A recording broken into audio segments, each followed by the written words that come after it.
Hello बच्चों। जो गुजर गया है उसे याद मत करो, तुम कल के चक्कर में अपना आज बर्बाद मत करो। Hello everyone, welcome to physics वाला फाउंडेशन चैनल। क्या हाल चाल है प्यारे बच्चा लोग? मचा रहे हो कि नहीं? मचा तो रहे होंगे यार, क्योंकि रिवीजन भी स्टार्ट हो चुका है। मोहित सर ने आपका क्लास 10 का रिवीजन भी स्टार्ट कर दिया पैरेलली। हमारा तो ये चलता रहेगा, है ना। इसके बाद सैंपल पेपर के डिस्कशन, बहुत प्यारे प्यारे प्रॉब्लम्स हर टॉपिक के लिए जाएंगे। आपकी एग्ज़ाम के पहले सारे टॉपिक्स बहुत अच्छे से हो जाएंगे, ये मेरी रिस्पॉन्सिबिलिटी है। आप घबराओ मत, केवल मचाओ। घबराने का नहीं, केवल मचाने का है। और ये अपना area related to circle chapter number 12 शुरू हो रहा है यार। हेडिंग डाल लो, सीधे स्टार्ट करते हैं। सर्कल पढ़ के आए हैं तो कुछ बेसिक टर्मिनोलॉजी बता देता हूँ फटाफट रिवीजन के थ्रू कि क्या क्या पढ़ा था अपन ने सर्कल में। देख लो फटाफट इंपॉर्टेंट पॉइंट। ये पहला लेक्चर है जहां पे मैं एरिया ऑफ सेक्टर और एरिया ऑफ सेगमेंट की बात करूंगा।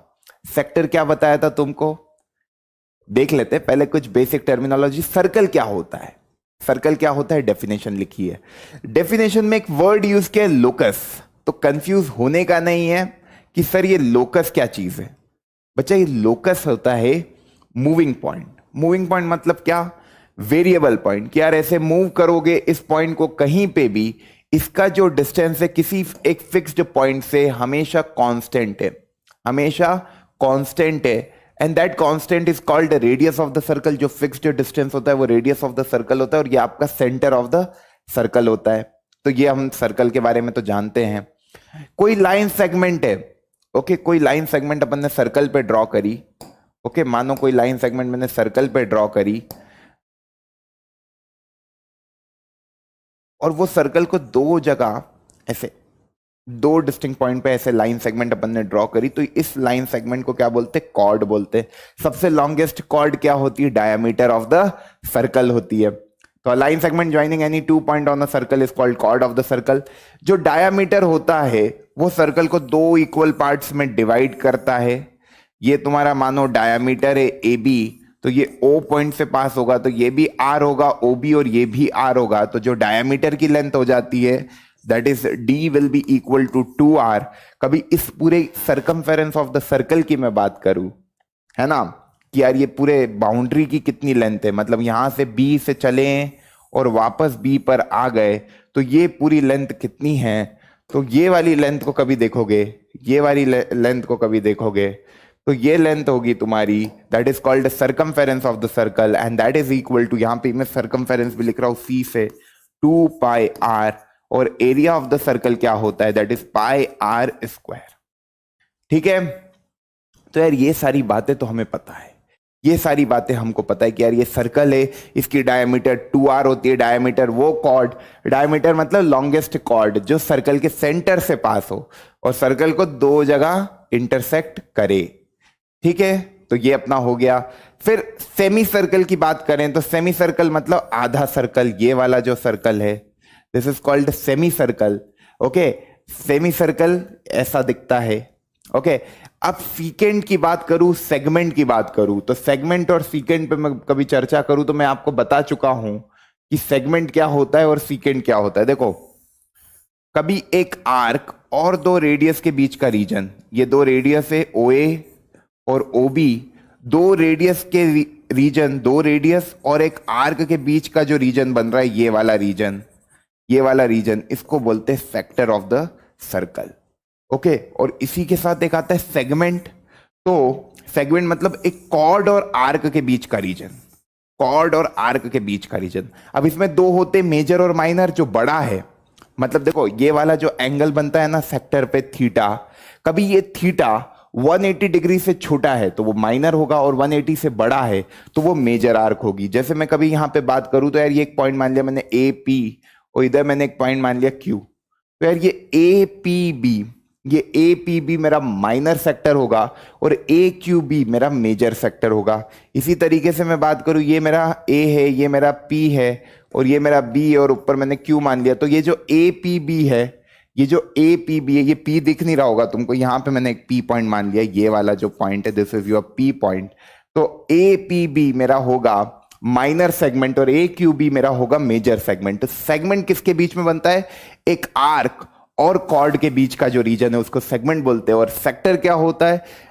एक आर्क और दो रेडियस के बीच के रीजन को सेक्टर बोलते हैं। Okay, so this will be your minor sector और ये जो अनशेडेड पोर्शन है that will be your major sector. Okay, तो ये बात अपने को समझ में आ गई, ठीक है। अच्छा, अब एक लाइन कभी सर्कल को दो जगह इंटरसेक्ट कर रही है तो उस लाइन को सीकेंट ऑफ द सर्कल बोलते हैं। सब पढ़ा चुका हूं, सब पढ़ा चुका हूं, है ना। ये एंगल की बात कर दी। अच्छा, एक सर्कल है, उसके 1/4 पार्ट को, जैसे सर्कल के मैंने 4 पार्ट कर दिए, तो ये जो 1/4 पार्ट है इस पार्ट को बोलते हैं क्वाड्रेंट ऑफ द सर्कल। लिख लेना, इस वाले पार्ट को बोलते हैं quadrant of the circle. 1/4 part of the circle is called quadrant of the circle. और जो area enclosed by the 2 radii and the corresponding arc of a circle is called sector of the circle. 2 radii और corresponding arc के बीच का reason sector होता है। Okay, some important formula देखो यार, कुछ इंपॉर्टेंट फॉर्मूलेज है। सबसे इंपॉर्टेंट है सेमी सर्कल। बच्चे पता है गलती करते हैं यहां पर, जब भी सर्कमफेरेंस ऑफ सेमी सर्कल पूछते हैं तो बच्चे क्या करते हैं, जो सर्कल की सर्कमफेरेंस है दैट इज 2 पाई आर, उसका आधा कर देंगे। सेमी पूछा मतलब आधा, तो बच्चे आंसर दे देते पाई आर। ये गलत है। जब भी सर्कमफेरेंस ऑफ सेमी सर्कल बोलेंगे तो यार सेमी सर्कल को देखो बनाकर, ये होता है सेमी सर्कल।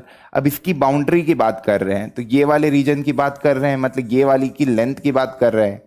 तो यार ये वाली जो लेंथ होगी, ये वाली जो लेंथ होगी, ये क्या होगी? ये वाली लेंथ तुमने सही निकाली, that will be pi R. पर इसमें ये 2 रेडियस भी तो है, ये आर और ये आर, तो पाई आर तो ये है प्लस आर, मतलब पाई आर प्लस 2r। ओके, तो pi are plus 2r will be the circumference of the semi circle. अब इसी की तरह क्वाड्रेंट ऑफ द सर्कल की बात कर रहे हैं कि सर्कमफेरेंस क्वाड्रेंट की कितनी होगी। तो अगेन अभी मैंने बताया तुमको यार, ये होता है क्वाड्रेंट, मतलब एक सर्कल के 4 पार्ट कर दिए। अब ये वाला पार्ट कितना होगा? That will be pi R by 2। उसमें एक रेडियस और ये रेडियस और ये वाला रीजन, ये आपका क्वाड्रेंट होता है। ओके, ये वाला रीजन आपका क्वाड्रेंट होता है। तो ये वाली रेडियस और ये पाई आर बाय 2, तो pi are bye 2 plus 2r वो लिखा है वहां पे। अच्छा, एक ये व्हील के रोटेशन वाला कॉन्सेप्ट है कि ये पहिए वाले सवाल आपको दिखेंगे इस चैप्टर में। तो देखो क्या लिखा है यहाँ पे, डिस्टेंस मूव्ड और covered by a wheel in 1 rotation is equal to circumference of the wheel. इसका मतलब क्या है?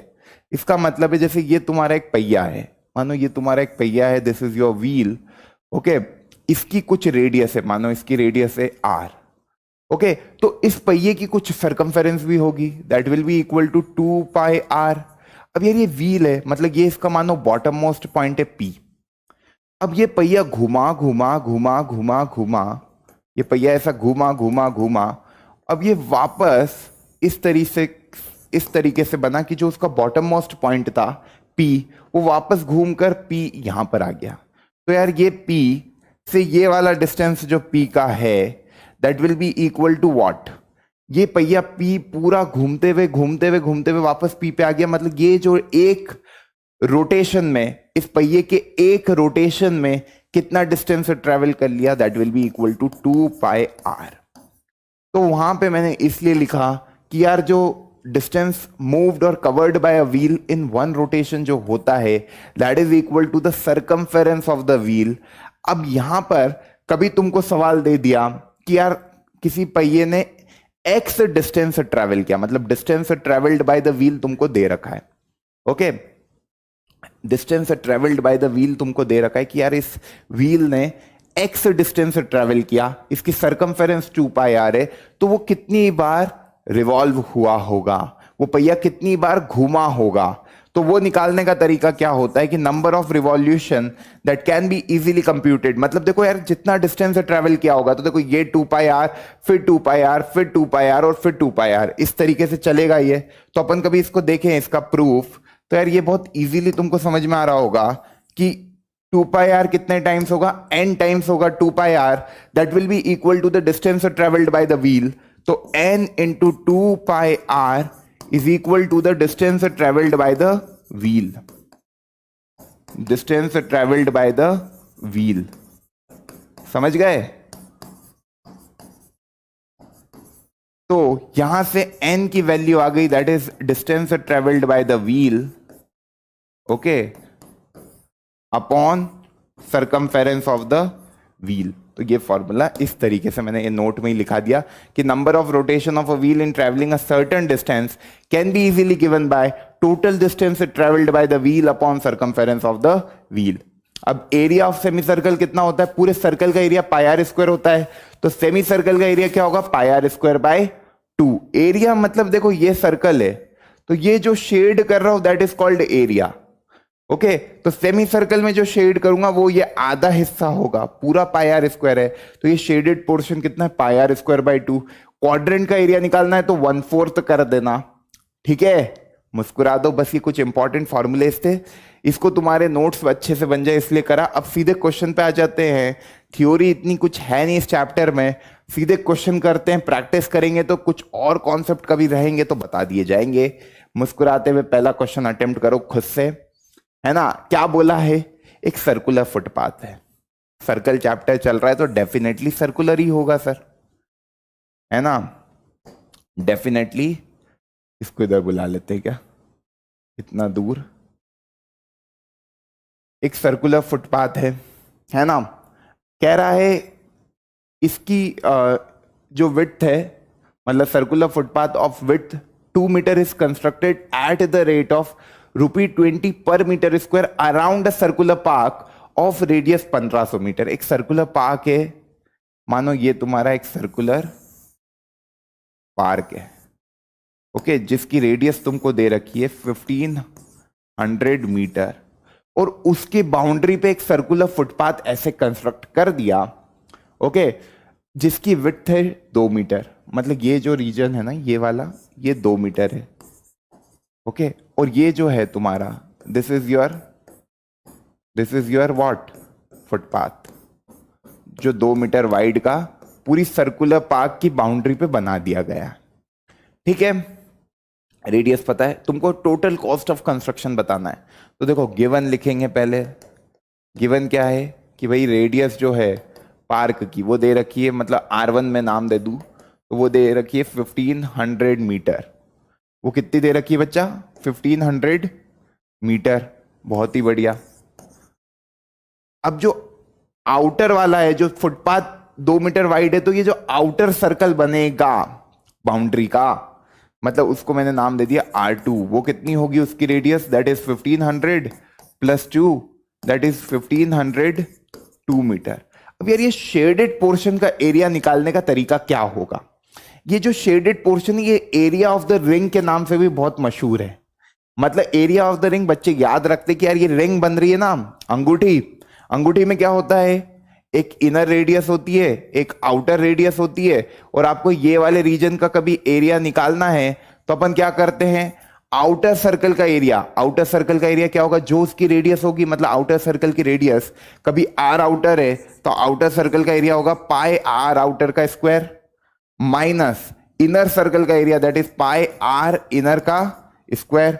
तो ये फॉर्मूला होता है एरिया ऑफ द रिंग। यहां आउटर रेडियस कितनी है? 1502। इनर रेडियस कितनी है? 1500। कभी मेरे को एरिया निकालना है सर्कुलर फुटपाथ का, है ना, एरिया ऑफ सर्कुलर फुटपाथ, तो यार वो तो मैं बहुत ही आसानी से निकाल लूंगा कि बड़े वाले सर्कल के एरिया में से छोटे वाले सर्कल के एरिया को माइनस कर देंगे, तो बड़े वाले में पूरा आ जाएगा, छोटे वाले को माइनस कर देंगे तो वो वाला हिस्सा हट जाएगा, तो रिमेनिंग पोर्शन यही होगा। इतना पोर्शन बड़े वाले सर्कल में ज्यादा है, तो ये पूरे फुटपाथ का एरिया आ जाएगा, that is equal to pi R2 square, मतलब बड़े वाले सर्कल का एरिया माइनस छोटे वाले सर्कल का एरिया। तो यहां पर कभी मैं पाई को कॉमन निकाल लूं तो ये बन रहा है R2 square minus R1 square. Substitute करते हैं, पाई की वैल्यू इन्होंने बोला 3.14 लेनी है, तो 3.14, R2 कितना है? 1502 का स्क्वायर माइनस 1500 का स्क्वायर। अब यहां पे a square minus b square लगा सकते हैं, बिल्कुल लगा सकते हैं सर, तो लगा दो बच्चों। ए स्क्वायर माइनस बी स्क्वायर। अब कुछ बच्चे हम 1502 का स्क्वायर निकालने लग जाएंगे, 1500, अरे भाई ए स्क्वायर माइनस बी स्क्वायर लगाओ, कैलकुलेशन को इजी करो।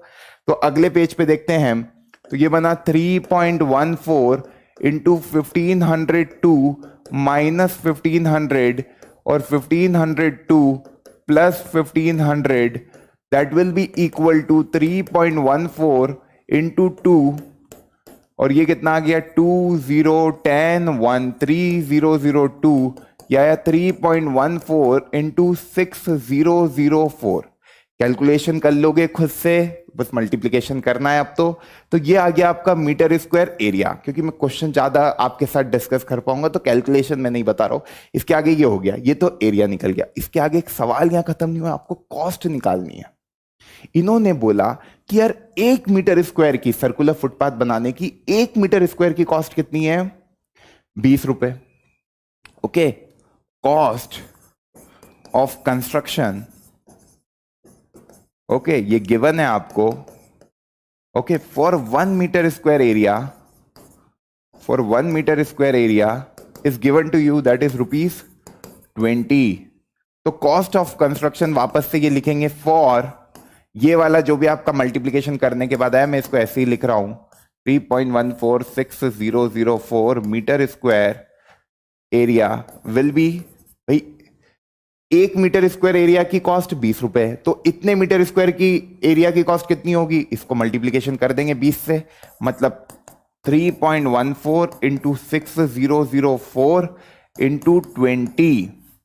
तो ये मेरा आ रहा है कुछ प्यारा सा, यहां पे आ जाएगा 100, ये 5, तो ये बनेगा 314 इंटू 6004 अपॉन 100 इंटू 20, ये बना 5, ये कैंसिल करा अपन ने तो 5 6 है ना, 5 2 और ये बना 62.8। तो 62.8 इंटू 6004, यहां पे आप बताना मुझे कमेंट में कि कितने रुपीस आ रही है। कर लोगे भाई? 6004 को मल्टीप्लिकेशन कर देना 62.8 से, जो आंसर आएगा वो यहां लिख देना। That will be the total cost of construction for that circular footpath. I hope everyone is getting the same thing. Okay, सबकी यही आंसर आ रहा होगा। तो इस टाइप के, मतलब एरिया ऑफ रिंग के जब भी क्वेश्चन आएंगे कि यार जब तुमको ऐसे 2 कोसेंट्रिक सर्कल दिए हैं, 2 कोसेंट्रिक सर्कल दिए हैं और ये वाला बाउंड्री का मतलब ऐसे रिंग के एरिया पूछा है, this is called area of the ring. तो याद रखना एरिया ऑफ रिंग का फॉर्मूला यहां पे नोट लिख लो, दैट इज पाई। कभी आउटर रेडियस R2 है, या तो आउटर से याद रखो RO माइनस R इनर का square, area of ring. R outer square minus R inner square. RO मतलब आउटर और RI मतलब इनर।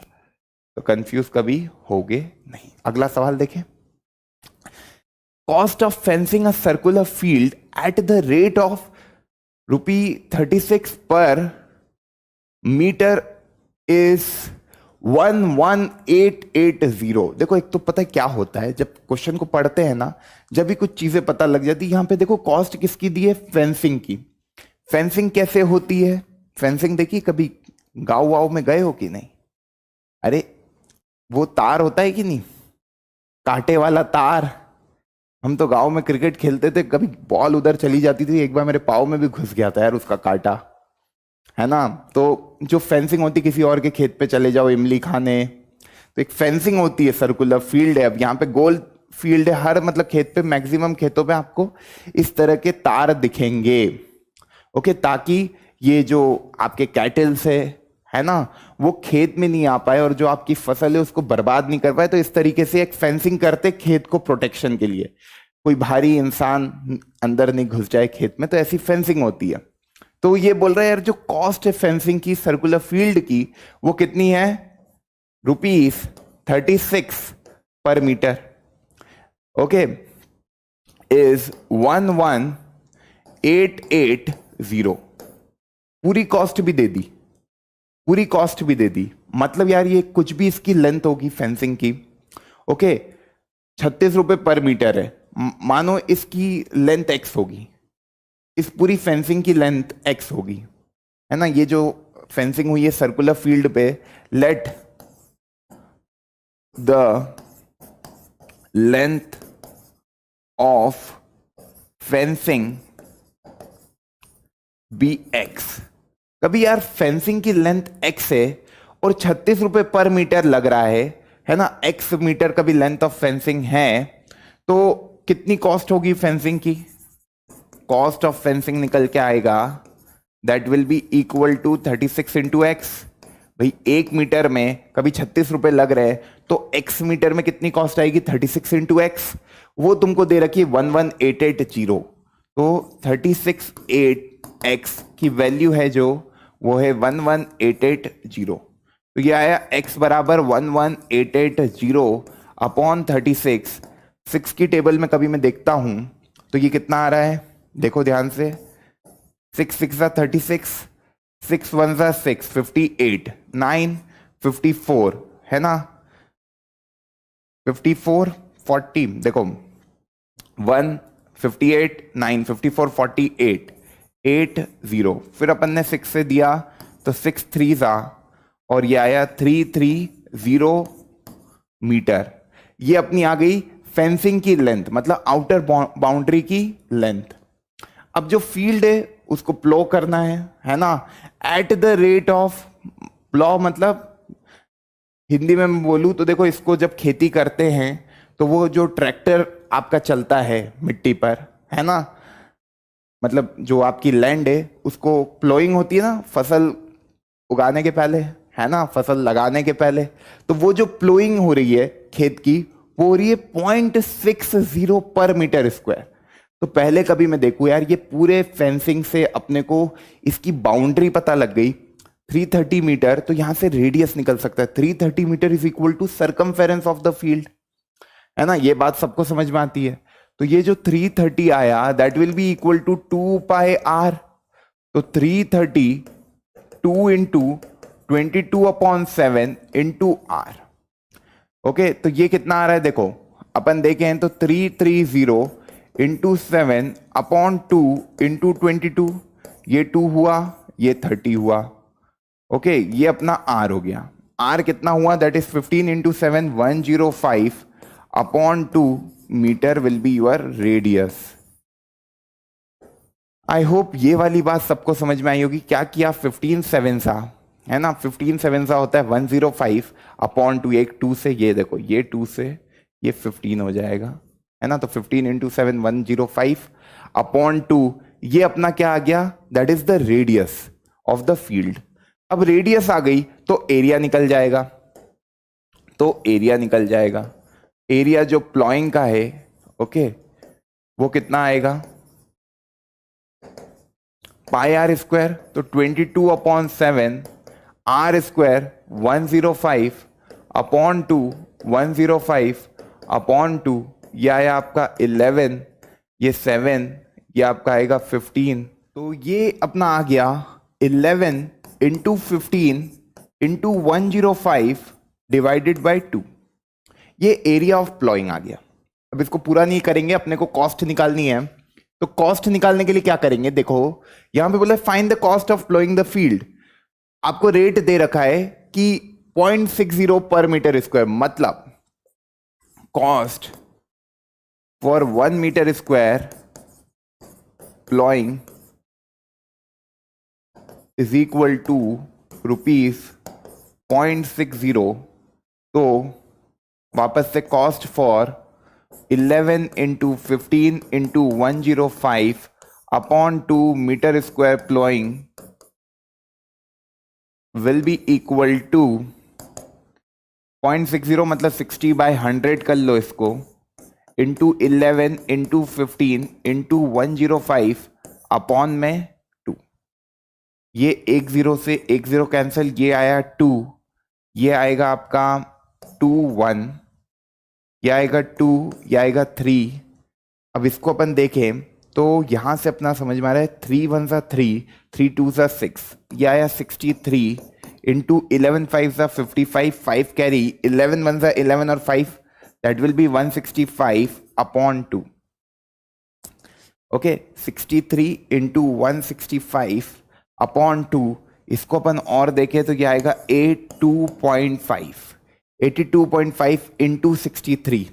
तो यहाँ पे मैं मल्टीप्लीकेशन कर लेता हूँ, 82.5 इंटू 63, यह आएगा 3 5 15, 3 2 6 1 7, 3 8 24, 6 5 30, 3 कैरी, 6 2 12 और 3 15, 1 6 8 48 और ये आया 5 7 5 4 9 9 2 11 और 1।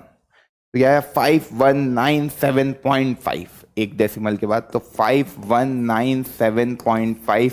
आई hope everyone is getting the same calculation. एक बार देख लेना, ₹5197.5 रुपीज लगेंगे आपके पूरे खेत को प्लॉ करने में। ओके, तो ये अपना आंसर आ गया, यहां पे आंसर लिख देते हैं, दैट इज 5197.5 5197.5 रुपीज। बड़े अगले सवाल की ओर।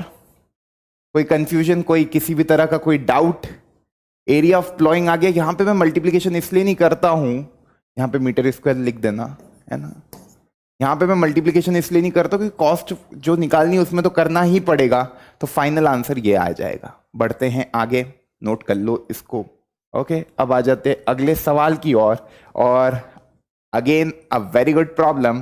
तो वीडियो को पॉज करो, खुद से अटेम्प्ट करो, जो अभी सीख के आए हो उसको अप्लाई करो। If the area of semi circular field, देखो इस चैप्टर में कुछ था नहीं, सेमी सर्कुलर फील्ड अपन ने बना दी, है ना। इसका एरिया तुमको दे रखा है, दैट इज 30,800 स्क्वायर मीटर।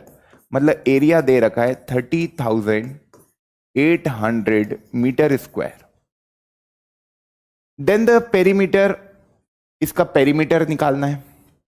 तो तुमको एरिया का फॉर्मूला पता है, सेमी सर्कल का होता है पाई आर स्क्वायर बाई 2 बराबर 30,800। पाई की वैल्यू अपन 22/7 ले लेते हैं, आर स्क्वायर बाई 2 ले लेते हैं। जब कुछ भी नहीं दिया है तो 22/7 ले लेंगे। तो इधर से आर स्क्वायर की वैल्यू आ गई 30,800 इंटू 7 इंटू 2/22। अब ये 22 की टेबल में एग्जैक्टली जा रहा है, 22 1 जा 22, है ना, 88,400। तो देखो ये क्या बन रहा है, 14 इंटू 14 इंटू 100। अरे ये 00 था तो 00 को 100 अलग लिख लिया, ये 14 और ये 14, ये आर स्क्वायर की वैल्यू। अब आर स्क्वायर की वैल्यू ये है, तो यहां से आर की वैल्यू क्या होगी, एक 14 इधर से आएगा, एक 10 उधर से आएगा। तो आर की वैल्यू देखो, कैलकुलेशन को समझो बच्चा, तुम मल्टीप्लीकेशन करके स्क्वायर रूट भी कर सकते हो, पर मैं इजी देख रहा हूं। तो आर की वैल्यू हो जाएगी 14 इंटू 10। भाई इधर स्क्वायर रूट लगेगा तो पेयर्स में नंबर बाहर निकलते स्क्वायर रूट के, तो 2 14 है तो 1 14 बाहर आ जाएगा। इधर 100 में 2 10 है तो 1 10 बाहर आ जाएगा। तो ये 140 मीटर अपना रेडियस आ गया। रेडियस अपनी सर्कुलर फील्ड की आ गई। अब पेरीमीटर की बात कर रहे हैं, तुमको फॉर्मूला बताया है पेरीमीटर का क्या होता है। 2 पाई आर पूरा होता है तो ये पाई आर होगा, और ये आर और ये आर, ये आर और ये आर, मतलब पाई आर प्लस 2r। ओके, तो पाई आर मतलब 22/7 इंटू रेडियस कितनी है 140/2, आर कितना है दैट इज 140। तो ये कितना हो रहा है, दैट इज 22 इंटू 20 प्लस 280। तो ये आ रहा है आपका 440 plus 280, that will be equal to 8412 1 carry. Okay, 1 carry 4 2 6 1 720। 720 मेरे ख्याल से सबका आंसर आ गया होगा। 720 मीटर। पेरीमीटर की यूनिट मीटर होती है, एरिया की यूनिट मीटर स्क्वायर होती है, लेंथ है ये basically, pi are plus 2r। I hope everyone is getting the same answer. किसी को कोई कंफ्यूजन किसी भी तरह का? ये किया पहले, यहां से आर की वैल्यू निकाली और फिर आर की वैल्यू को वहां पे सब्स्टिट्यूट कर लिया। कैलकुलेशन को इजी बनाने के लिए मैंने क्या क्या अप्रोच यूज किए, समझ में आई बातें। तो बढ़ते हैं आगे अगले सवाल की ओर। अगला सवाल है व्हील पे। व्हील का मेरे को एक फॉर्मूला तुमको मैंने बता रखा है कि नंबर ऑफ रोटेशन निकालने हैं, किसी व्हील के किसी पर्टिकुलर डिस्टेंस को ट्रेवल करने में, तो उसका फॉर्मूला क्या होता है, distance travelled by the wheel upon circumference of the wheel. तो ये हिंट है, इस क्वेश्चन में वही यूज होगा। रेडियस दे रखी है तुमको व्हील की 25 centimetre. If the speed of the bus is 33 kilometre per hour, then how many revolution will the wheel make in 1 minute. सवाल को ध्यान से समझना। देखो रेडियस तुमको दे रखी है व्हील की 25 सेंटीमीटर, स्पीड जो है वो कितनी है, 33 किलोमीटर पर आवर, है ना, 33 किलोमीटर पर आवर। तो कभी स्पीड इतनी है तो यार एक घंटे में कितना डिस्टेंस ट्रेवल करेगी, 33 किलोमीटर। एक मिनट में कितना डिस्टेंस ट्रेवल करेगी, 33, मतलब एक घंटे में 33 किलोमीटर है तो एक मिनट मतलब एक घंटे इज इक्वल टू 60 मिनट में 33 किलोमीटर ट्रेवल करेगी। तो एक मिनट में 33 अपॉन 60 किलोमीटर ट्रेवल करेगी, यूनिटरी मेथड। भाई एक घंटे में 33 किलोमीटर, एक घंटे में 60 मिनट होते हैं, तो 60 मिनट में, एक घंटे में आपके 60 मिनट्स होते हैं, तो 60 मिनट्स में 33 किलोमीटर ट्रैवल कर रही है, तो एक मिनट में कितना करेगा, 33 अपॉन 60 किलोमीटर। अब ये किलोमीटर में है, जो आपकी रेडियस है वो सेंटीमीटर में, सबको मीटर में कर लेते हैं। तो एक मिनट में that will be 33 into 1000 upon 60 metre. ये हो गया आपका डिस्टेंस ट्रैवल। अब जो रेडियस है व्हील की वो कितनी है, 25 सेंटीमीटर, है ना। आपको निकालना क्या है, नंबर ऑफ रिवॉल्यूशन। तो नंबर ऑफ रिवॉल्यूशन का तो यही है कि डिस्टेंस ट्रैवल आ गया आपका, distance travel upon circumference, upon circumference पढ़ के आए अपन। तो डिस्टेंस ट्रैवल की मैं बात करूं तो ये डिस्टेंस आ रहा है, एक मिनट में इतना डिस्टेंस ट्रैवल करेगा, that is 33 into 1000 upon 60 into circumference of the wheel की मैं बात करूं तो कभी रेडियस 25 है तो पाई मतलब 2 पाई आर, तो 2 into 22 upon 7, 2 pi r, r is 25 upon 100, क्योंकि मीटर में कन्वर्ट करेंगे तो ये अपना आ गया, ये अपना पूरा आ गया। अब देखो इसको फटाफट, ये 7, 2 सेकेंड, क्या क्या कैंसिल हो रहा है पहले ये देख लेते हैं। तो एक जीरो से एक जीरो कैंसिल हो गया, ये 3 जा, ये 2 जा, ओके, ये 25 और ये आएगा आपका 4 0 25 की टेबल में, और ये 4 है तो ये 10 हो जाएगा, ठीक। अब ये बाकी ऊपर जाएंगे, ये 3 2 जा और ये 5, देखो सब चीजें कैंसिल हो गई, ये 7 ऊपर जाएगा और ये 10 ऊपर जाएगा, तो ये 7 5 जा 35, ये आ गया 350 रिवॉल्यूशन इन 1 मिनट ना। तो ये 350 revolutions it will take in 1 minute. एक मिनट में 350 रिवॉल्यूशन वो पहिया ले लेगा। I hope this point is clear to you. आराम से देखो, 350 रिवॉल्यूशन हो जाएंगे एक मिनट में, 33 इंटू 1000, ओके, अपॉन 60, ये डिस्टेंस ट्रेवल था 2 पाई आर, आर अपन ने लिया मीटर में, सेंटीमीटर में था इसलिए डिवाइड बाय 100 किया, फिर कैंसिलेशन किया। आई hope everyone is getting the same answer, that is 350 revolution. मचा दिया, बड़े आगे। तो नेक्स्ट सवाल, again a very good problem, बच्चा लोग मचा दोगे इसमें खुद से, पॉज करो यार फटाक से, देखते कौन इसका आंसर देता है। The ratio of the outer and inner circumference of the circular path is 23:22। Pratik देगा क्या इसका आंसर, देखते हैं। If the path is 5 metre wide then find the diameter of the inner circle. Diameter निकालनी है अंदर वाले सर्कल की। रेशियो दे रखा है आउटर एंड इनर सर्कमफेरेंस का। तो मुझे एक चीज बताओ, आउटर सर्कमफेरेंस मतलब कभी मैं आउटर रेडियस को कैपिटल आर बोलूं और स्मॉल मतलब इनर रेडियस को स्मॉल आर बोलूं, तो आउटर सर्कमफेरेंस कितना होगा, दैट इज 2 पाई आर, और इनर सर्कमफेरेंस क्या होगा, दैट इज 2 पाई स्मॉल वाला आर, ओके। इसका रेशियो दे रखा है 23/22। ये 2 पाई कैंसिल किया गया, r by r that is 23/22। ठीक, अब क्या बोल रहा है, if the path is 5 metre wide then find the diameter of the inner circle. देखो यार, ऐसे जब भी रिंग वाले सवाल बने, जब भी रिंग वाले सवाल बने तो मैंने तुमको बता रखी ये कहानी।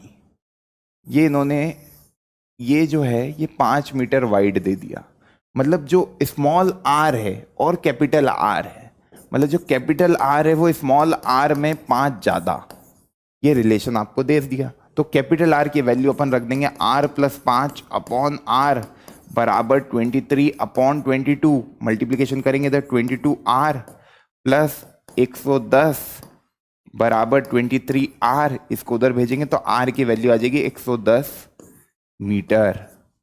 मीटर में ही है, 5 मीटर वाइड है तो डायमीटर पूछिए इनर सर्कल की, कभी रेडियस अपनी आ गई इनर सर्कल की तो 2r that is 220 metre will be the diameter of the inner circle. तो मेरे ख्याल से यार ये तो बहुत ही पप्पू सवाल था, 220 मीटर। सबका आंसर आया, सबका आंसर आया।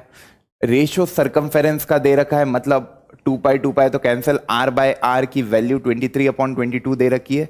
ये 5 मीटर वाइड दे दिया, मतलब तुमको पता है यार ये वाला जो है this will be small r और ये वाला जो है वो कैपिटल आर है। तो कैपिटल आर बनाने के लिए आर में 5 को जोड़ना पड़ेगा, तो कैपिटल आर बनाने में आर में मतलब स्मॉल आर में 5 को जोड़ना पड़ेगा। तो बस उस तरीके से सोचने का और मुस्कुराने का, बड़े आगे। तो अब कुछ नई बात, ये तो सब 9th में पढ़ के आए थे। अब एरिया ऑफ सेक्टर की बात करेंगे जो 10th का है, that is area of a sector of a circle. Area of a sector of a circle, इसको देखो ध्यान से, इसको देखो ध्यान से। इसमें जो तुम्हारा 120 डिग्री का सेंट्रल एंगल है वो सिलेबस से डिलीट हो गया, मतलब यहाँ थीटा की वैल्यू जो 120 डिग्री है तो वो इस साल के सिलेबस में नहीं है। ओके, तो वो वाला पार्ट कभी देखना है तो देख लेंगे, कोई ऐसा खास बात है नहीं।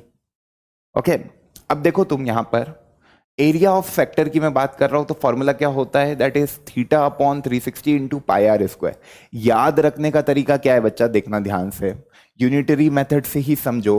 पूरे सर्कल का एरिया, मतलब कभी मैं सेंटर पे देखूं पूरा सर्कल बनेगा तो सेंटर पे आर्क कितना एंगल बनाएगी, that is 360 degree complete angle. तो जब 360 डिग्री है तो कितना आ रहा है भाई, 360 डिग्री है मतलब पूरा चक्कर मार के वापस इनिशियल पॉइंट पे आ गए, मतलब दोनों रेडियस एक दूसरे पे कोइंसाइड हो गई। तो ये जो पूरा एंगल बना that is 360 degree. Upon angle between the two radius की ही बात कर रहे हैं जब भी सेक्टर की बात करेंगे।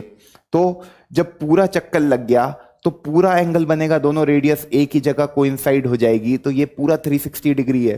तो जब 360 डिग्री है तो एरिया फॉर्मूला क्या बन रहा है, पाई आर स्क्वायर। ओके, तो 1 डिग्री में, 1 डिग्री में, 1 डिग्री में कितना बनेगा, पाई आर स्क्वायर अपॉन 360। ओके, कभी 360 डिग्री में एरिया का फॉर्मूला पाई आर स्क्वायर है तो 1 डिग्री में एरिया का फॉर्मूला ये बनेगा। तो कुछ थीटा डिग्री में एरिया का फॉर्मूला क्या बनेगा, थीटा का मल्टीप्लिकेशन कर देंगे। इस तरीके से एरिया ऑफ सेक्टर को समझ सकते हो। याद रखने का कुछ नहीं है, पाई आर स्क्वायर एरिया पता है वो पूरा 360 डिग्री में बन रहा है, तो 1 डिग्री में पाई आर स्क्वायर अपॉन 360 और theta upon 360 into pi r square, that is area of the sector.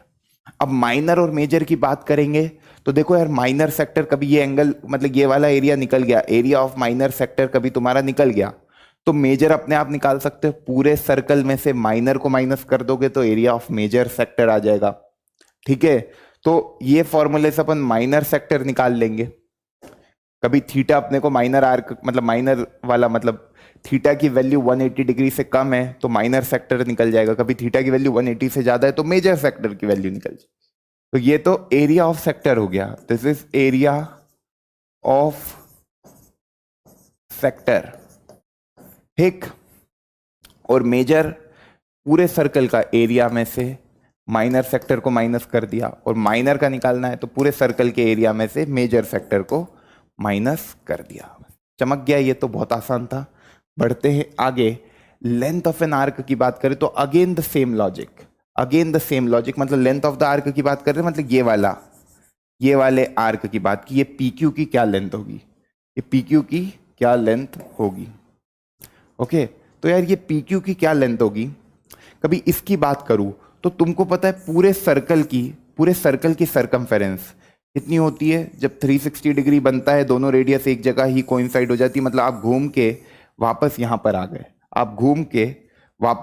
आ गए, मतलब जब 360 डिग्री होता है तो जो लेंथ है आर्क की, जब 360 डिग्री होता है तो जो लेंथ है आर्क की वो होती है 2 पाई आर। तो जब 1 डिग्री पे मेरे को लेंथ ऑफ आर्क निकालनी है तो वो कितनी होगी, 2 पाई आर अपॉन 360। और जब मेरे को थीटा डिग्री पे निकालनी है लेंथ ऑफ आर्क तो वो कितनी होगी, that is theta upon 360 into 2 pi r. Unitary method से ये बात भी समझ सकते हो, ये तो सरकमफेरेंस है, थीटा अपॉन 360 ये वाले फैक्टर से मल्टीप्लाई करेंगे तो लेंथ ऑफ एन आर्क निकल जाएगी। एरिया ऑफ सेक्टर की बात करी थी तो वहां पे theta upon 360 into pi r square था, यहां पे ये सरकमफेरेंस की बात हो गई। बात समझ में आई, तो इट इज वेरी इंपॉर्टेंट बच्चा। अब एरिया ऑफ सेक्टर की बात करें तो उसको इस तरीके से भी याद रख सकते in terms of length of an arc. भाई ये वैल्यू पता है, ये वैल्यू पता है, तुमको एरिया ऑफ सेक्टर पता है ना, that is this theta upon 360 2 pi r square. तो यहां पे कभी मैं 2 से मल्टीप्लीकेशन करूं 2 पाई आर इंटू आर, तो theta upon 360 into 2 pi r length of the arc हो जाएगा L इंटू आर बाई 2। तो इस तरीके से ये वाला रिलेशन आ गया। ये याद रखने की कोई जरूरत नहीं है, केवल ये 2 बातें तुम्हारे दिमाग में होगी, ये तो अपने आप तुम निकाल पाओगे। मुस्कुरा दो भैया, ये तो बहुत आसान है ना। तो एल आर बाई 2 कैसे आया, भाई ये वैल्यू बराबर है एल के, ये वैल्यू बराबर है एल के, और एरिया ऑफ सेक्टर आपको पता है that is theta upon 360 into pi r square. तो 2 से मल्टीप्लाई 2 से डिवाइड, तो theta upon 360 into 2 pi r into r upon 2। तो ये theta upon 360 into 2 pi r l हो जाएगा, आर बाई 2 हो जाएगा। एरिया ऑफ सेक्टर की इस तरीके से कहानी हो जाएगी। मचा दिया कि नहीं, एल आर बाई 2। बड़े आगे, अब कुछ सवाल कर लेते हैं। सर्कल है, रेडियस कितनी है बच्चा 28 centimetre, and arc subtended an angle of 45 degree at the centre. तो डायग्राम बना लिया, ये अपना सेंटर पे 45 डिग्री का एंगल बन रहा है।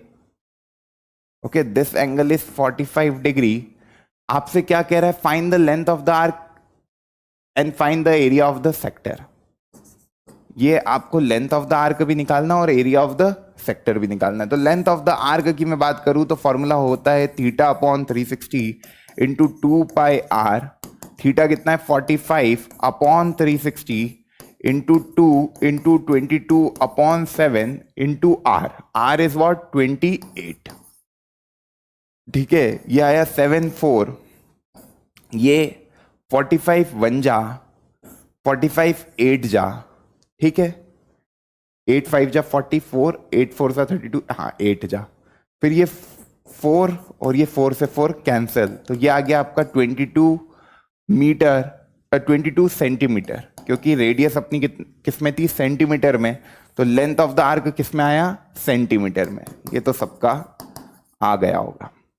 इसके बाद एरिया की बात भी कर रहे हैं, तो एरिया ऑफ सेक्टर के लिए कुछ नहीं करना है, यहां पे theta upon 360 into pi r square formula लगा देंगे। तो थीटा अपॉन 360 मतलब 45 अपॉन 360, दैट इज 1/8 ओनली।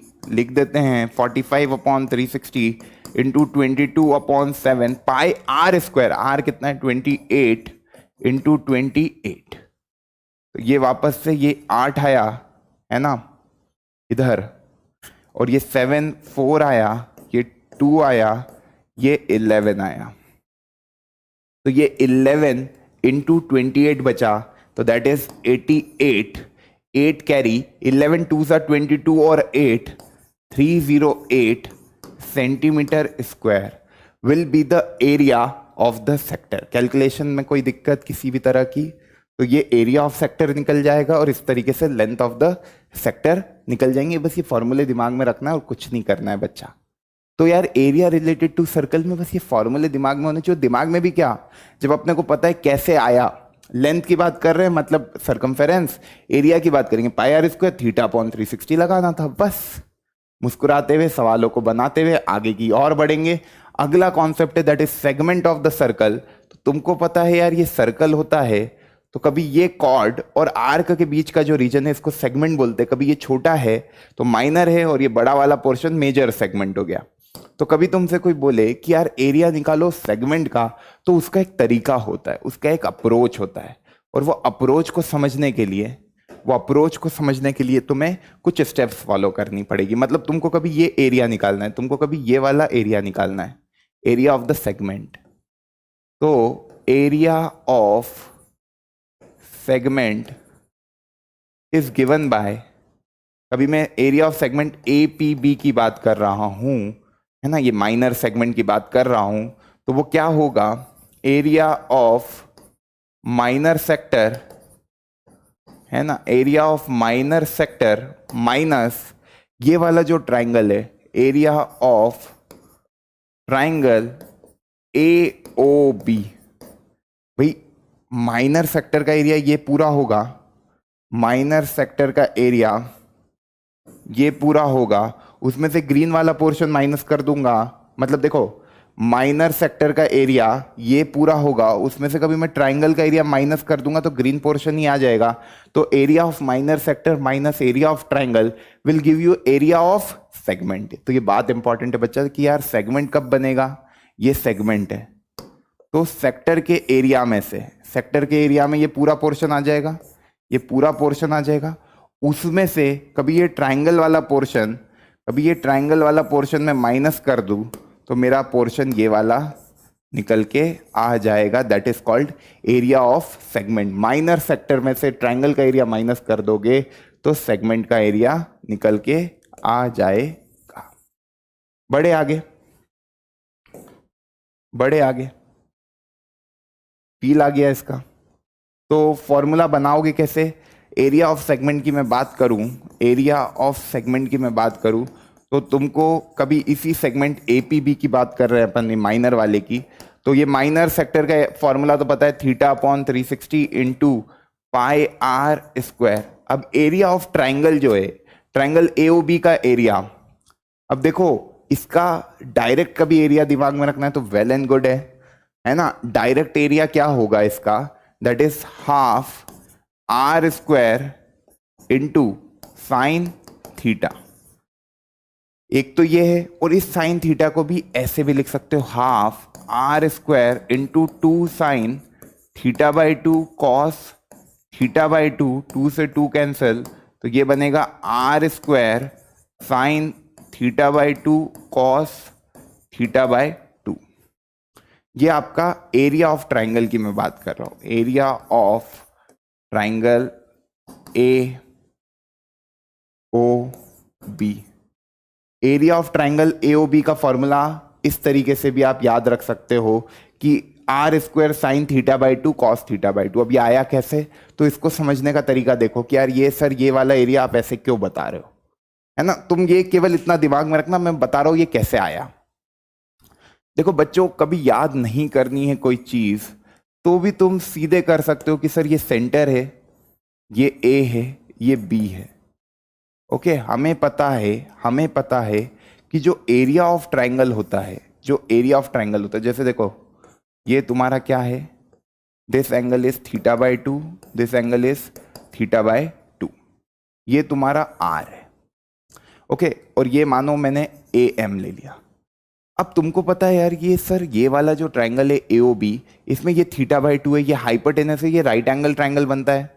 मतलब कभी मैं परपेंडिकुलर डालूंगा सेंटर से तो वो परपेंडिकुलर बाइसेक्टर भी होता है। ये आर है तो ये एम की वैल्यू कभी मेरे को देखनी है, इस एम की वैल्यू मेरे को कभी देखनी है, तो एम के लिए मैं क्या यूज करूंगा, that is sine theta by 2। किस ट्राइंगल में, ट्राइंगल ए ओ एम में। ए ओ एम में कभी साइन थीटा बाई 2 लिखे तो परपेंडिकुलर, परपेंडिकुलर क्या होगा थीटा बाई 2 के लिए, सामने वाली side that is A M upon hypotenuse क्या है ओ ए, और हाइपोटेनस क्या है दैट इज रेडियस। एम कितना है, एम आपको निकालना है तो ये एम की वैल्यू आ जाएगी बच्चा, that is r sine theta by 2। ये ए एम की वैल्यू आ गई। अब इसी तरीके से आपको पता है यार ए एम बराबर होगा बी एम के, क्योंकि जो परपेंडिकुलर होता है सेंटर से वो परपेंडिकुलर बाइसेक्टर होता है। तो जो ए बी की कभी मैं लेंथ बताऊं, A B that is 2 times A M, तो 2 टाइम्स ए एम क्या होगा, आर साइन थीटा बाय 2। अरे मैं ये क्यों निकाल रहा हूं, क्योंकि मेरे को एरिया ऑफ ट्राइंगल एओबी निकालना है। मेरे को पता है एरिया ऑफ ट्राइंगल एओबी का फॉर्मूला क्या होगा, हाफ बेस, बेस में ए बी है और हाइट में ओ एम है ना। तो ट्राइंगल का एरिया निकालने के लिए बेस चाहिएगा, तो ए बी की वैल्यू निकल गई। अब हाइट चाहिए ओ एम, तो ओ एम निकालने के लिए मैं क्या अप्लाई करूंगा, ओ एम वापस से वही ट्राइंगल क्या A O M, triangle A O M को ही देखो, ट्राइंगल ए ओ एम में मैं कभी कॉस थीटा बाई 2 लगा दूं, तो कॉस थीटा बाई 2 के लिए ओ एम बेस हो जाएगा, तो base upon hypotenuse is O A which is radius. तो ओ एम की वैल्यू यहां से निकल के आ गई, that is equal to r cos theta by 2। ठीक, तो ये ट्राइंगल ए ओ एम का एरिया हो गया, है ना। अब तुमको देखो बच्चा, ये तो देखो पाइथागोरस थ्योरम से भी बच्चे निकालते हैं कि कॉर्ड की लेंथ दे रखी है, कभी नहीं भी दे रखी है तो तुम निकाल सकते हो, बहुत इजी है ना। ट्रिग्नोमेट्री भी हमें आती है तो इजीली चीजें निकल सकती है। ये ओ एम निकल गया आर कॉस थीटा बाई 2। अब तुमको पता है एरिया ऑफ ट्राइंगल एओबी की मैं कभी बात करूं, मेरे ख्याल से बच्चों सिंपल ट्रिग्नोमेट्री यूज करी अपन ने, half base is A B, height is O M. Okay, तो वो फॉर्मूला मैंने ऐसे लिखा था, हाफ ए बी की वैल्यू कितनी थी बच्चा, 2r sine theta by 2 into O M की वैल्यू कितनी है, r कॉस थीटा बाई 2। इसको थोड़ा इधर करके लिख लेते हैं। Okay, half into 2r sine theta by 2 into r cos theta by 2। ठीक, तो ये 2 से 2 कैंसिल, ये बना r square sine theta by 2 cos theta by 2। This is the formula. इस तरीके से भी फॉर्मूला होता है बच्चा। ये क्या है, डबल एंगल जब सीखोगे कि साइन 2 थीटा का formula 2 sine theta cos theta होता है, तो वहां से ये आया। तो इसमें कंफ्यूज मत होना कि सर यहां पे ये क्यों लिख दिया, ये basically 2 sine theta by 2 cos theta by 2 को साइन थीटा भी लिख सकते हैं, तो उस तरीके से लिखा था। बाकी तुम यही तरीके से लिखो, r square sine theta by 2 cos theta by 2। ये तुम्हारा एरिया ऑफ सेगमेंट का फॉर्मूला हो गया। इसको अप्लाई करेंगे बच्चा और आंसर तक पहुंच जाएंगे। मुस्कुरा दो यार, मेरे ख्याल से डेरिवेशन समझ में आया होगा। तो याद नहीं रखना कभी, अपने को ये प्रोसेस पता है कि सर हम बेस निकाल लेंगे, हम हम हाइट निकाल लेंगे, बेस निकल गया, हाइट निकल गया, हाफ बेस इंटू हाइट लगाने का यहां पे हमने हाफ बेस इंटू हाइट ही लगाया है, एरिया ऑफ ट्राइंगल का फॉर्मूला। बड़े आगे अब कुछ सवाल कर लेते हैं, some important formulas again. Area of segment निकालने का तरीका, corresponding sector minus area of triangle formed by a chord and the radii of the circle. Major segment मतलब पूरे सर्कल में से माइनर सेगमेंट का एरिया माइनस कर दोगे तो मेजर सेगमेंट का एरिया आ जाएगा।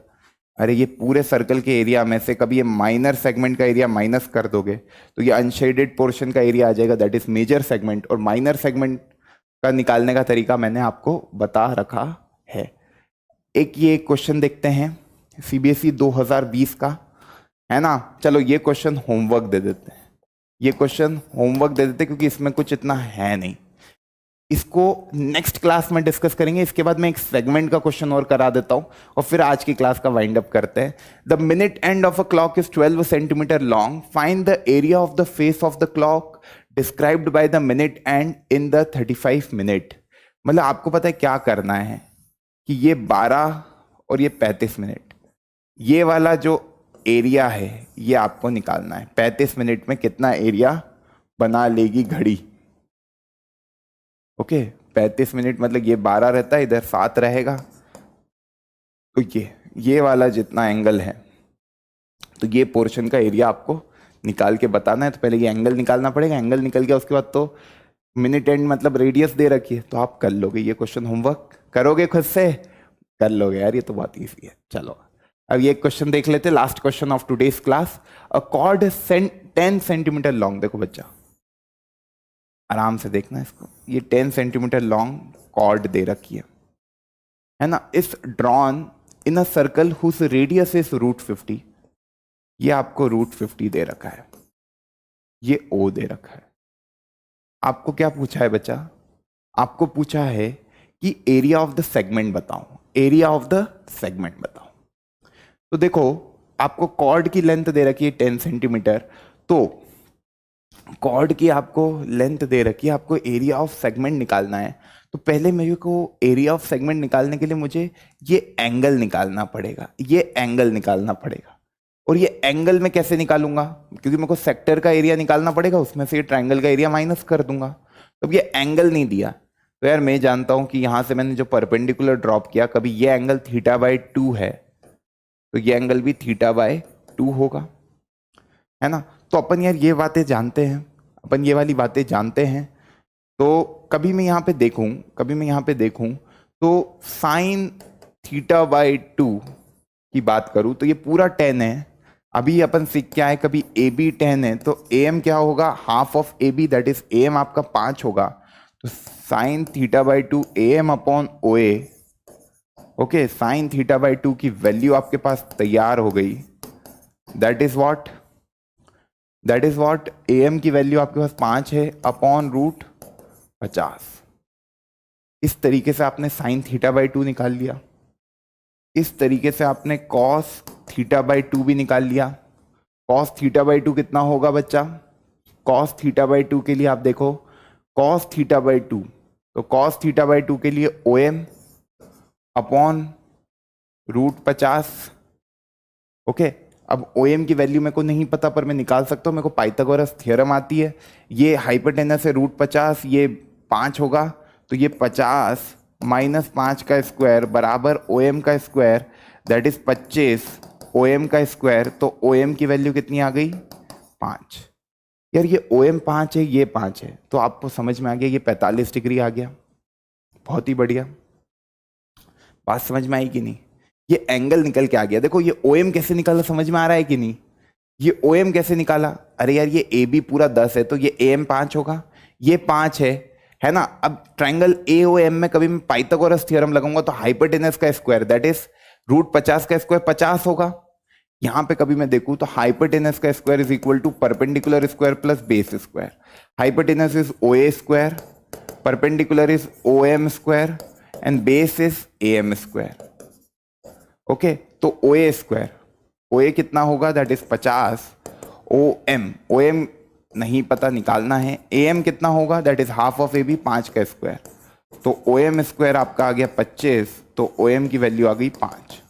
अब तुम्हें पता है OM और AM कभी बराबर है, ये दोनों साइड कभी बराबर है, तो ये भी 45 डिग्री होगा, ये भी 45 डिग्री होगा, मतलब ये 45 है तो ये भी 45, ये पूरा 90 होगा। ये पूरा कितना होगा, 90, मतलब थीटा की वैल्यू आपके पास निकल के आ गई 90 डिग्री। थीटा की वैल्यू आपके पास निकल के आ गई 90 डिग्री। आई होप ये वाली बात समझ में आ गई, क्योंकि ये क्या बन रहा है, दैट इज 1/√2 बन रहा है, ये 1/√2 बन रहा है ये, और sin θ/2 1/√2 मतलब θ/2 45 डिग्री। भाई sin θ/2 1/√2 है, तो θ/2 कितना होगा, 45 डिग्री, तो थीटा कितना होगा, 90 डिग्री। इस तरीके से भी देख सकते थे, इधर से भी देख लिया। तो थीटा आपका कभी 90 डिग्री आ गया, दो साइडें बराबर है, एक 90 है, तो दोनों बराबर x + x 45 ये 90 आ गया। तो अब एरिया ऑफ सेगमेंट की बात कर रहे हैं, तो सीधे फॉर्मूला जानते हैं अपन, सीधे फॉर्मूला जानते हैं एरिया ऑफ सेगमेंट का, है ना। सीधे फॉर्मूला जानते हैं एरिया ऑफ सेगमेंट का, मैं यहीं पे कर देता हूँ, यहीं पे कर देता हूँ। ये वाली बातें सबको समझ में आ गई। तो यार ये वाला पोर्शन रब करके, ये वाला पोर्शन रब करके एरिया ऑफ सेगमेंट निकाल देते हैं यहीं पे आप लोगों के लिए,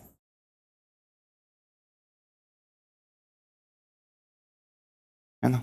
एरिया ऑफ सेगमेंट निकाल देते हैं।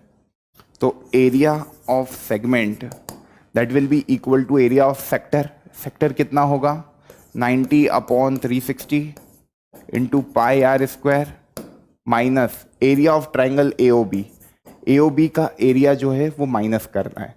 तो अभी सीख क्या है, कितना, half r square sine, half नहीं आएगा, हाफ नहीं आएगा, r square sine theta by 2 cos theta by 2। ये एरिया सीख क्या है अपन, ओके। या हाफ AB इंटू OM करके भी देख सकते हो। AB कितना है 10, OM कितना है 5, तो उससे भी सीधे एरिया लिख सकते हो क्योंकि कॉर्ड आपको पता थी। तो यार ये फॉर्मूला ना लगाने की बजाय मैं सीधे वो देखूं तो हाफ इंटू 10 इंटू OM भी निकाला अपन ने, दैट इज 5, तो ये 25 आ रहा है। ये 1/4 into 22/7, r square is what, root 50, तो ये 50 हो जाएगा, है ना। माइनस ये 50/2, ये 25 हो जाएगा, है ना। तो ये आपका सॉल्व करने पे 225, तो इस तरीके से ये आ गया। 25 का भी आप कॉमन निकाल लोगे, है ना। 25 का भी आपने कॉमन निकाल लिया तो ये आपका 11 आ रहा है, ओके। 11 minus 7/7, that is 100/7। 100/7 क्या यूनिट है, centimetre square. I hope everyone is getting the same answer, 100/7। देखो ये एरिया आप उससे भी फॉर्मूले से निकालते हैं, r square sine theta by 2 cos theta by 2। तो ये देखो आर स्क्वायर मतलब 50, sine theta by 2 will be 1/√2 into 1/√2, sine 45, और ये 50/2 25 ही आता। तो किसी भी तरीके से करोगे आंसर सेम आएगा, दैट इज 100/7, ओके। तो एरिया ऑफ सेगमेंट अपना निकल गया, that is 100/7 centimetre square. I hope everyone is getting the same answer. ये विजिबल है ना आप लोगों को। तो यार ये प्यारा सा सवाल था। इसी के साथ चेहरे पे एक मुस्कान, आज की क्लास यहीं पे खत्म हो गई। तो देखो क्या प्यारा सा कोट लिखा है, it's going to be hard but hard does not mean impossible. ऐसा हो रहा होगा कि जैसे जैसे अपन आगे बढ़ रहे तुमको लग रहा होगा वो सिलेबस बहुत ज़्यादा है, और कभी कभार ये लगता होगा कि मन नहीं लग रहा है पढ़ाई करने में। मैं तुमको एक चीज़ बता दूँ, कभी तुम अपने कंफर्ट जोन को, कभी जो चीज़ तुमको मज़ा दे रही है उसमें लगे रहोगे तो जो अचीव करना है वो नहीं कर पाओगे। अपने आप से कमिटमेंट करो, क्योंकि कमिटमेंट एक बार हो गई तो तुम उन चीज़ों पे भी ध्यान दे दोगे जिसमें मज़ा नहीं आ रहा है, जो कि है पढ़ाई। कुछ बच्चों को नहीं आ रहा होगा, जिनको आ रहा है यार वो लोग तो मचाओ, और जिनको नहीं आ रहा है तो यार आना चाहिए, क्योंकि मेहनत की जा रही है। आप भी इसी तरीके से मेहनत करो, मचाते रहो। मिलते हैं नेक्स्ट क्लास में, तब तक के लिए मन लगा के पढ़ाई करते रहो। Bye bye, take care. पढ़ाई करते रहें, ऑल द वेरी बेस्ट।